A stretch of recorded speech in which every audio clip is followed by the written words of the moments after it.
नमस्कार, राणीज किचनमध्ये तुम्हा सर्वांचा खूप खूप स्वागत आहे। आज मी या ठिकाणी बनवणार आहे तिळगुळाची बर्फी, जी बनायला खूप सोपी आहे, खायला खूप छान लागतं। यासाठी मी या वाटीने 2 वाटी तीळ घेतलेला आहे आणि 1 वाटी शेंगदाणे घेतलेले आहेत। आता हे सर्वप्रथम आपल्याला शेंगदाणे छान खमंग भाजून घ्यायचे आहेत। मध्यम गॅसवरती हे शेंगदाणे भाजायचे आहेत आणि याला थंड करायला ठेवायचं। शेंगदाणे थंड होईपर्यंत आपण तीळ भाजून घ्यायचं आहे। तिळाला सुद्धा मध्यम गॅसवरती छान कडकडीत भाजून घ्यायचं आहे। तीळ सुद्धा छान भाजलेले आहेत। आता याला सुद्धा आपण एका प्लेटामध्ये काढून घेऊया। आता शेंगदाणे थंड झाला, त्याच्यावरची साल काढली। मी संपूर्ण शेंगदाण्याची साल काढली नाही, अर्ध्याची काढली आणि अर्धे ठेवले। आता हे शेंगदाणे एकदम बारीक वाटून घ्यायचे आहेत। शेंगदाणे वाटून झाल्यानंतर आता आपल्याला तीळ वाटायचं आहे।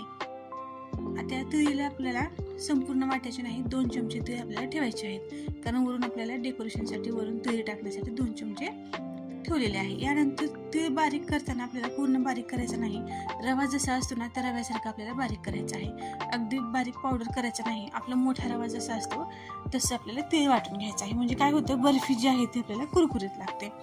यानंतर आता ज्या वाटीने मी तीळ आणि गूळ शेंगदाणे घेतले होते, त्याच वाटीने 2 वाटी गूळ घेतलेला आहे। म्हणजे जितकं तीळ आहे तितकं गूळ घ्यायचं आहे। आता या गुळामध्ये आपल्याला 4 ते 5 चमच पाणी घालून याचा आपल्याला पाक बनवून घ्यायचा आहे। पाक कसं बनवायचा आहे, पाक आपल्याला याची तार वगैरे बनवायचा नाही, फक्त गुळाला उकळी येऊ द्यायचं। संपूर्ण गुळ वितळल्यानंतर 1 मिनिट त्याला असं छान उकळी येऊ द्यायचं। म्हणजे त्याला जेव्हा फेस येतो ना, फेस आल्यानंतर तो तार व्हायला तयार होतो। त्यासाठी फेस आला की त्याच्यामध्ये आपण हे वाटलेलं तीळ आणि शेंगदाण्याचा पावडर घालायचा आणि छान मिक्स करायचा।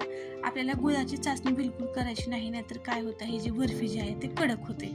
आपल्याला चिक्की करायची नाही तर बर्फी करायची, म्हणजे सॉफ्ट चाचणी लागते। आता हे मिक्स झाल्यानंतर गॅस बंद करायचा आणि संपूर्ण जे मिश्रण आहे ते तेल लावलेल्या प्लेटामध्ये काढून घ्यायचं।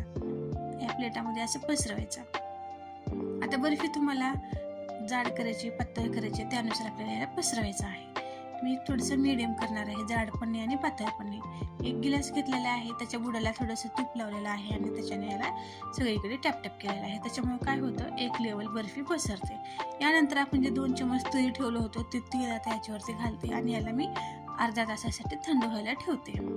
अर्धा तास झालेला आहे, बर्फी पूर्ण थंड झालेली आहे आणि आता याचे आपल्याला काप करून घ्यायचे आहेत। याचे काप आपल्याला आपल्या आवडीनुसार छोटे, मोठे, गोल, चौकोन, तोंड जसे याचं आकार पाहिजे त्या आकाराने तुम्ही याला कट करून घ्यायचं। तर बघू शकता, झटपट या ठिकाणी आपली तीळ आणि गुळाची बर्फी तयार झालेली आहे। मकर संक्रांती स्पेशल आपण याची बर्फी करू शकतो। जर तुम्हाला ही माझी आजची रेसिपी आवडली असेल तर नक्कीच चॅनलला लाईक, शेअर आणि सबस्क्राईब करावे।